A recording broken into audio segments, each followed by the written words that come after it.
Here we have two gold discs. They're known as discs, not coins. They were struck by Thailand and the United States. And although this is in Thai, I can tell you that what's on the back of this disc of gold serves the exact same purpose as what's on the back of this disc of gold. And these were struck within about 4 years of each other, 1951 and 1947. In the American one, it tells you that it contains 0.2354 troy ounces of fine gold. I don't think it's struck in fine gold, but that's the actual gold weight content. And if you are a person who's familiar with actual gold weight contents of well-known coins, you'd know that that's exactly what's in a British sovereign, which is struck in 0.9 something something fine gold, as is this. U.S. Mint, Philadelphia. It's known as a Saudi Arab pound to the coin collecting community. A lot of American coin collectors don't know about these, I've found. These weren't struck for Americans. They were struck at a time when Americans were severely restricted in their right to even own gold. These were struck for Aramco oil concessions because the Saudis didn't want U.S. dollars, at least not the paper kind. At the end of World War II, this is before Bretton Woods, they wanted gold if they were going to allow oil concessions. So that's why these got struck. And of course there's also the 4-pound version, which is a much bigger disc with essentially the same design, but then different information on the back, almost a solid ounce in those. So I put this here. Actually, the purpose of this video, though, was to talk about this coin struck by the government of Thailand. And I had the AI do some research in Thai language sources to get me the whole story on these. Now, I've known about these US ones a lot longer, but the Thai versions, oh, well, it's not the Thai version. I mean, they weren't struck for the same reason, at least not exactly. But they do have something in common, besides that they both make very clear what the amount of gold is in them. They were struck because the faith in the circulating currency of the country that struck them at this time was severely in question. And to lend credibility to their promises, they promised to pay in gold. These were struck for payment mostly to Thai people who bought bonds from a 1943 bond issuance. 1943, Thailand was occupied by the Japanese, and Thailand was on track to being considered part of the Axis in World War II, mostly because of that, because they, at least elements of the Thailand government, cooperated with the Japanese. It's not like they had a lot of choice, and the treatment of Thai people was substantially better at that time than was the Japanese treatment of the people in Cambodia, Laos, Vietnam, Malaysia, down to Singapore, Burma, all of whom were people who were, before the Japanese showed up, subjects either of the French or the British. Thailand, of course, was independent and made its own way once Japan showed up. So, and of course, a little bit of a tangent, this whole video has been a lot of tangents though.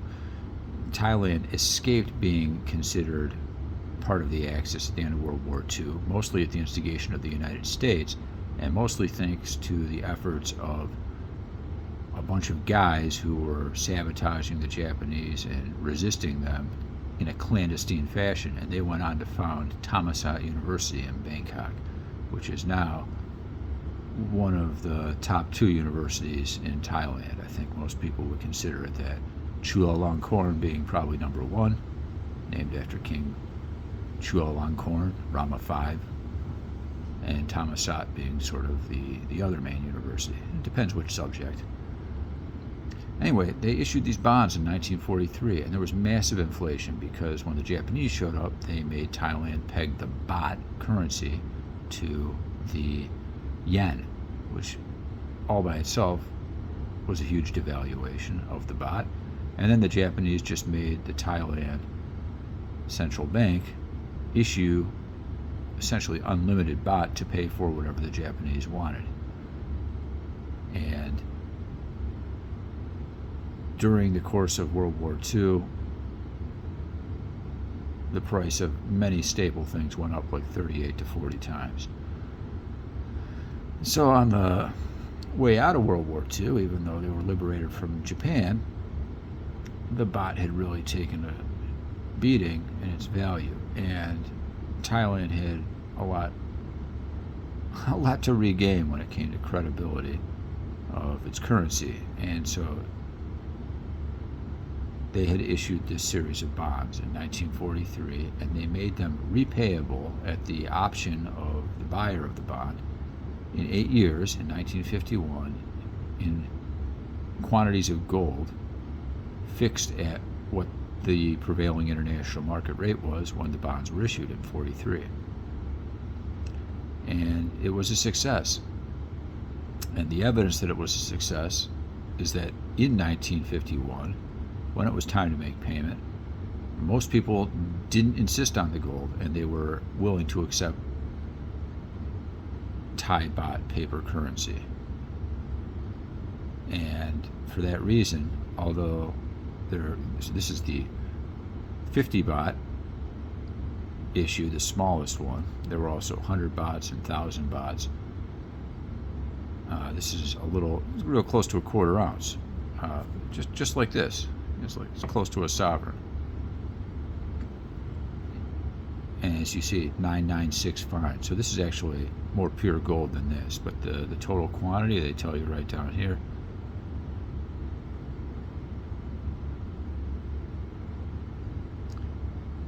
Tells you exactly what you're getting.